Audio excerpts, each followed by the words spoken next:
बिस्मिल्लाहिर्रहमानिर्रहीम। तो बेटा हम बात कर रहे थे सिम्बियोसिस के ऊपर। मैंने क्या सिम्बियोसिस का जो है वो टॉपिक शुरू किया था कि टाइम जो है वो खत्म हो गया था। अब हम जो कर रहे थे सिम्बियोसिस के बारे में हम लोगों को ये बात कहा था कि वो प्रोसेस है जिसमें सिर्फ और सिर्फ फायदा होता है, नुकसान नहीं होता। इसमें ये बात की ना, ये मेरे पास है इसका कॉमन मीन्स, कॉमन मतलब था। लेकिन जब हम बायोलॉजिकल फील्ड के अंदर आते हैं, साइंस की जुबान में आते हैं, तो सिम्बियोसिस का लफ्ज जस्ट और जस्ट रेफर करता है लीडिंग टू डिफरेंट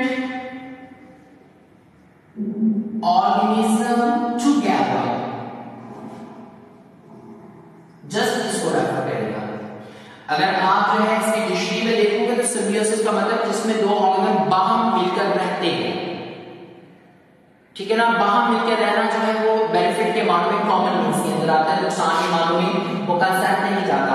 लेकिन जब आप बायोलॉजिकल वर्ड के अंदर आते हो तो सिम्बियोसिस जस्ट रेफर करता है दो डिफरेंट ऑर्गेनिज्म का इकट्ठा रहना। मींस इकट्ठा रहकर वो एक दूसरे को फायदा भी देते हैं और फायदा देने के साथ साथ वो नुकसान भी देते हैं। लेकिन इसमें शर्त ये है कि दोनों ऑर्गेनिज्म जो है वो जो है एक दूसरे को नुकसान नहीं पहुंचाते। दोनों एक दूसरे को फायदा तो दे सकते हैं लेकिन दोनों एक दूसरे को नुकसान नहीं दे सकते। उसमें एक ऑर्गेनिज्म जो है वो दूसरे को नुकसान देगा, ठीक है ना, उसे बेनिफिट भी दे रहा होगा। ये डिफरेंट टाइप यहाँ पर आईएनसी टाइप्स के, इसके अंदर क्या होता है, इसके अंदर क्या आता है, यानी ओवरऑल सिम्बियोसिस में ये बेनिफिशियल जो पर्पसेस होते हैं उसके लिए हम ये वर्ड यूज करते हैं। लेकिन बायोलॉजिकल वर्ड के अंदर मैं बार बार रिपीट कर रहा हूं कि वहां पर हमारे पास जस्ट ये दो लिविंग ऑर्गेनिज्म जो डिफरेंट ऑर्गेनिज्म का रहना है, तो उसमें जो है कि अपने आप को फायदा भी देते हैं एक दूसरे को, लेकिन एक दूसरे को नुकसान भी देते हैं। लेकिन नुकसान एक दूसरे को देने से मुराद उसमें एक ऑर्गेनिज्म नुकसान नहीं देता, दूसरा उसको क्या करता है,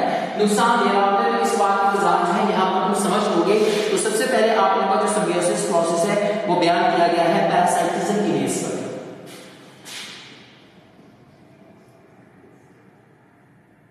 तो बेटा ये सारे रीडिंग वाले टॉपिक्स हैं, तो मैं यहां पर थोड़ा बहुत रीड स्टार्ट करता जाऊंगा।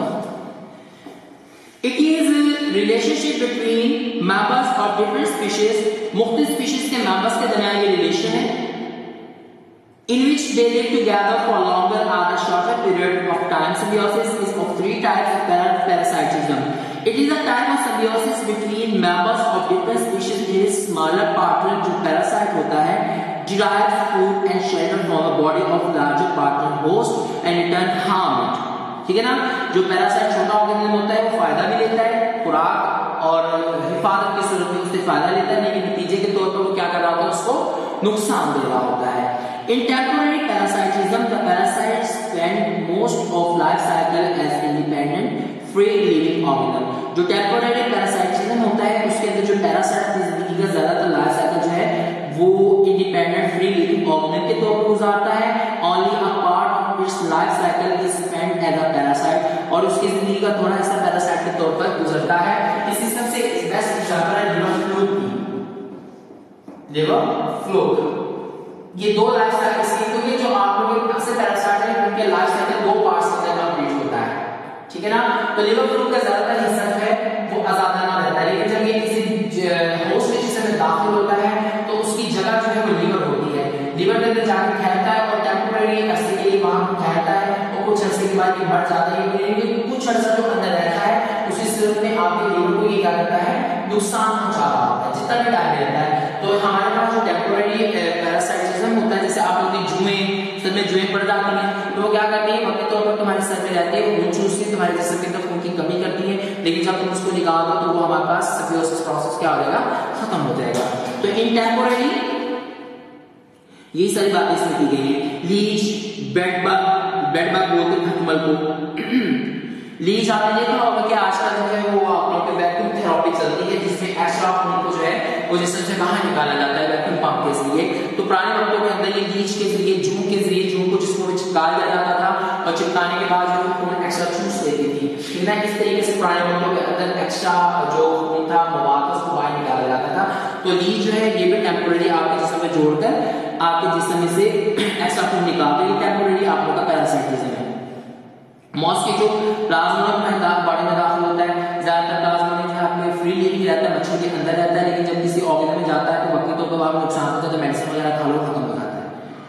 Common temporary parasitism of human in permanent parasitism, the parasites spend their whole life as a parasite, जैसे आपको कहा हेपेटाइटिस बी और सी का जरासीम है, एड्स का जरासीम है, ठीक है ना। Many diseases causing bacteria and all viruses are permanent parasite. Parasites may be classified as ectoparasite and endoparasite. ecto वो होते हैं जो जिस्म से बाहर रहते हैं, अपने जो है होस्ट से फायदा हासिल करता है, और एंडो वो होता है जो अपने होस्ट के जिस्म में रहकर फायदा हासिल करता है। तो कह रहे हैं ectoparasite live outside on the surface of the host body and get food from here there, जैसे आपके ये लीच है, आपकी जो लाइजिस है, ये सारी इसकी एग्जांपल्स हैं ectoparasite की। मॉस्किटो लीचेस के दिया हुआ है, and other common example of ectoparasites.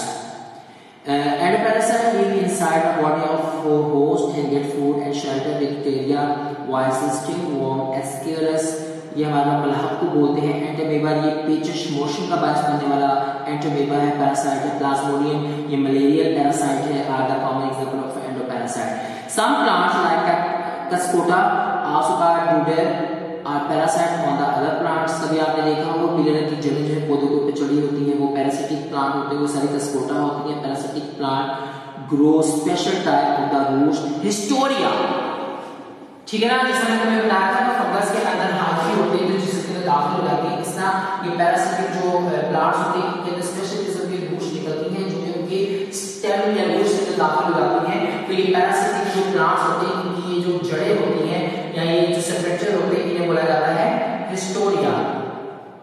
तो ये क्या करते हैं, अपने होस्ट के जिस्म के अंदर वो दाखिल कर देते हैं और उसके जरिए अपने होस्ट जो है खुराक लेते हैं और उसके अंदर जो खुराक की कमी हो नतीजा नुकसान पहुंचाते हैं। तो कह रहे parasitic plant grow special type of the roots haustoria into the plant body and suck the required nutrients from the vascular tissues of the host. उसके बाद म्यूचुअलिज्म है। म्यूचुअलिज्म के अंदर हमारे पास in this type of the symbiotic interaction both patron of the different species get benefited and neither is harmed. दोनों को सिर्फ फायदा होता है, किसी को नुकसान नहीं पहुंचता। फॉर एग्जांपल टर्माइट, आपकी जो टिड्डी है, सॉरी टर्माइट जो दीमक है, ठीक है ना, दीमक इट वुड, दीमक जो है वो आपका लकड़ी खाता है but are not able to digest it, इसको हजम करने की उसमें सलाहियत नहीं होती। लिहाजा कुदरत ने इसके जो है इंटेस्टाइन के अंदर जो प्रोटोजोन पैदा किया है। आप protozoan lives in intestine, it secretes cellulose enzyme जो कि सेलुलोज को हजम करने वाला एंजाइम है to get the cellulose of wood. In return the termite provide food and shelter. अब दोनों को फायदा दे रहे, नुकसान किसी को नहीं दे रहे कि वो जो टर्माइट है वो वुड को हजम नहीं कर सकती, सेलुलोज होता है वो हजम नहीं होते, तो उसमें प्रोटोजोआ जो पैदा होता है, जो सेलुलोज एंजाइम पैदा करता है, वो उसके अंदर लकड़ी के सेलुलोज को हजम करता है, उसको वो हजम करने में मदद कर रहा है और टर्माइट नतीजे में उसको क्या दे रही है, खुराक दे रही है। दोनों को नुकसान होता है, सिर्फ फायदा होता है। And shattered to a protozoan. The nitrogen fixer bacteria Rhizobium live in the root nodules of leguminous plant. Leguminous plant वो होते हैं जिसके अंदर उनके जो बीज होते हैं फलियों में बनते हैं, जैसे मटर का पौधा हो गया, ठीक है ना, आप लोगों का लोबी का पौधा हो गया, चने का पौधा हो गया, ये लेगुमिनस प्लांट्स हैं, ठीक है ना। तो ये मैंने नाइट्रोजन फिक्सर बैक्टीरिया के बारे में पहले भी बातें की हुई है। Nitrogen fixer bacteria Rhizobium live in the root nodules. Root nodules के रूट्स के साथ छोटे छोटे घर बने होते हैं मिट्टी के, उसके अंदर ये रह रहे होते हैं, उनको नोड्यूल्स बोलते हैं। लेगुमिनस प्लांट लाइक पी ग्राम, चने पौधे ग्राम बोलते हैं। Bacteria obtain food and shelter from the plant while in turn they fix gases nitrogen into nitrates for the plant which is required for their growth. उसके बाद हमारे पास common सेरिज्म, इसमें ये होता है कि एक ऑर्गेनल फायदा दे रहा होता है, लेकिन जो उससे फायदा हासिल ऑर्गेनल कर रहा होता है तो ना तो वो अपने होस्ट को फायदा देता है ना ही नुकसान देता है। इसमें जस्ट एक पार्ट जो है फायदा देता है, दूसरे पार्ट को ना नुकसान होता है ना ही फायदा होता है। तो कह रहे हैं it is type of the symbiosis in which the one partner is benefited, एक पार्ट को फायदा होता है while the other is neither benefited nor harmed. For example epiphytes. Epiphytes हमारे पास छोटे छोटे पौधे होते हैं जो बड़े पौधों के ऊपर होते हैं, जैसे आपने कभी देखा होगा आपके घरों के ऊपर पीपल का रस होता है, छोटे छोटे पौधे, इस तरह वो एपिफाइट की एग्जांपल नहीं है। एपिफाइट की एग्जांपल जो है वो लिविंग पर लिविंग होंगे, तो बड़े पौधों पर बात का बुला के देखो, ये शिमाली इलाके जो आप लोग के नॉर्थ एरियाज वहां पर बड़े बड़े पौधों के ऊपर छोटे छोटे पौधे उगे हुए होते हैं, तो वो हमारे पास जो है वो छोटा पौधा सिर्फ शेल्टर के लिए उस पर उगता है, वो उस होस्ट प्लांट से खुराक हासिल नहीं करता, बल्कि वो अपनी खुराक खुद ही बनाता है, सिर्फ शेल्टर के लिए उसके साथ ऊपर उगा हुआ होता है, उसके ऊपर चढ़ा हुआ होता है। Epiphyte are the small plants formed growing on the other large plants for space only. They absorb water and minerals from atmosphere and prepare their own food. The larger plants are neither benefited nor harmed anyway. किसी लिहाज से भी It's a sucker fish attached to the surface of the sharks, जो shark की body पर चिपक जाती हैं by its suckers, अपने suckers के जरिए, और सिर्फ वो शार्क को नुकसान नहीं देती, सिर्फ एक जगह से दूसरी जगह वो जाने के लिए उसके साथ चिपकती हैं। In this way, the shark provides easy transport to suckers fish to new feeding grounds. तो उस पर जब चिपक जाते हैं तो दूर दराज चुके शार्क जा सकते हैं, वो छोटी मछलियां दूर तक नहीं जा सकती, लेकिन उसकी बॉडी से चिपक के वो ऐसी जगह पहुंच जाते हैं जहां पर उसे अच्छी खुराक जो है वो मैसर होती है। तो बेटा ये रीडिंग वाले टॉपिक्स थे, तो यहाँ पे मैंने इसको रीड करता गया, तो आप लोग यहाँ पे सुन लेना। तो उम्मीद है कि आप लोग को भी तो अभी इस काबिल हो गए कि आपको बात की समझ आ गया, आप भी रीड कर लो, लेकिन फिर भी टॉपिक कहता है मुझे बता दी की बात। उसके बाद नेक्स्ट टॉपिक आता है कंजर्वेशन ऑफ नेचर, जो शॉर्ट सिलेबस में हमारा टॉपिक था। ये भी तकरीबन रीडिंग वाला है, इसमें 4 रूल्स आती हैं, ये सबसे इंपॉर्टेंट है इस चैप्टर का टॉपिक, कंजर्वेशन ऑफ नेचर।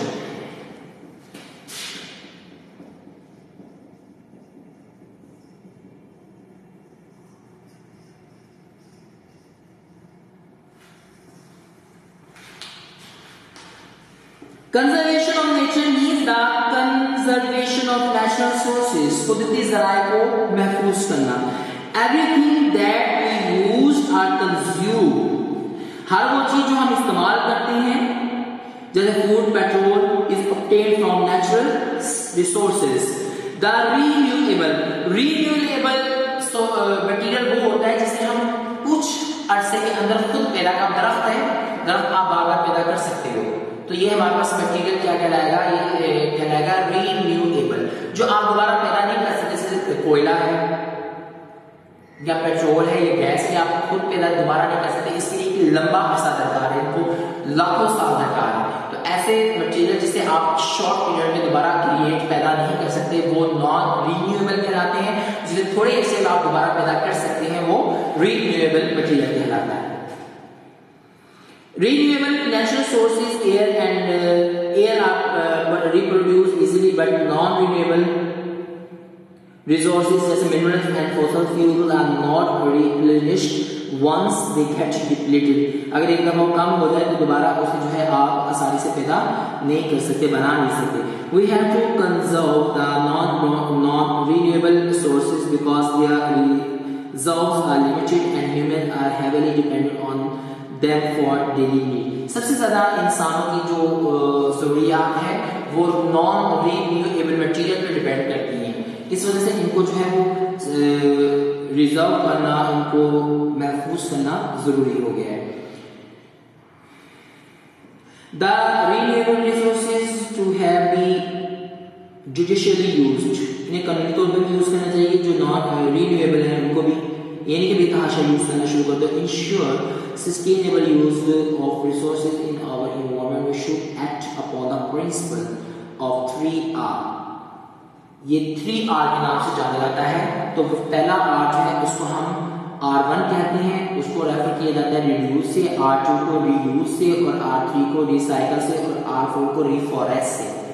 ये 4 तरह के रूल्स हैं जिन्हें 3Rs, ये मेन नहीं है, 4Rs तो नहीं हम शामिल करते, लेकिन अलग से लिखा हुआ है, तो मेन ये 3R है, जिसमें R जो है R1, R2, R3 और R1 किसको रेफर करेगा, आपके रिड्यूस को।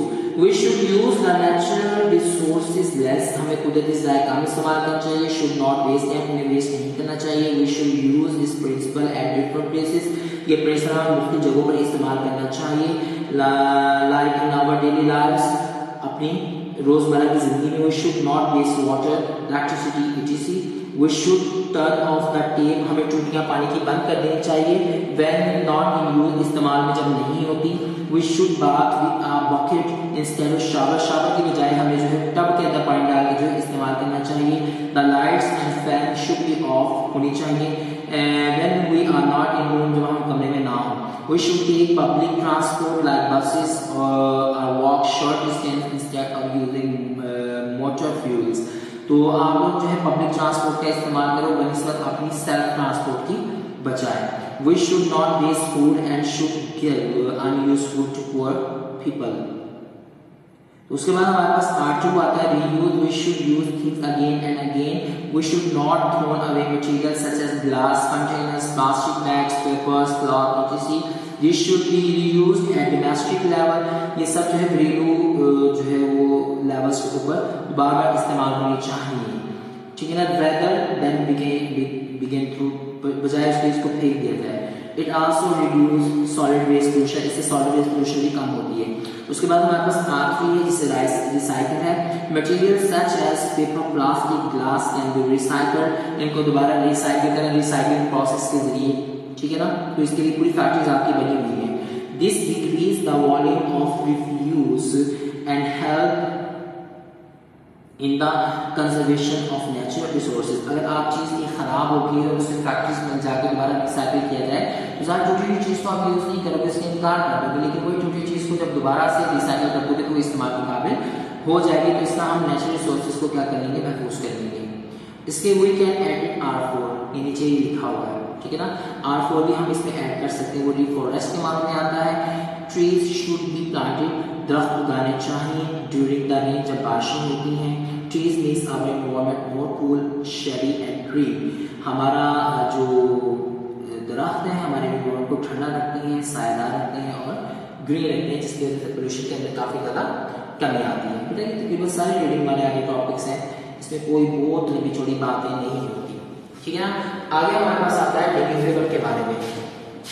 तो इंशाल्लाह इसके बारे में मैं जो है वो नेक्स्ट लेक्चर के अंदर जो है वो नेक्स्ट जो आपका लेक्चर होगा उसमें बात करूंगा। नेक्स्ट चैप्टर जो आपका जेनेटिक का इंपॉर्टेंट चैप्टर है उसको बहुत ही ध्यान से, मतलब बहुत सारे कंसेप्ट्स हैं, बहुत सारी उसमें बातें हैं जो मैंने करनी है। उसमें मेरा नहीं ख्याल कोई रीडिंग वाला टॉपिक होगा। अल्लाह ताला आप सबका हामी हो, नासिर हो।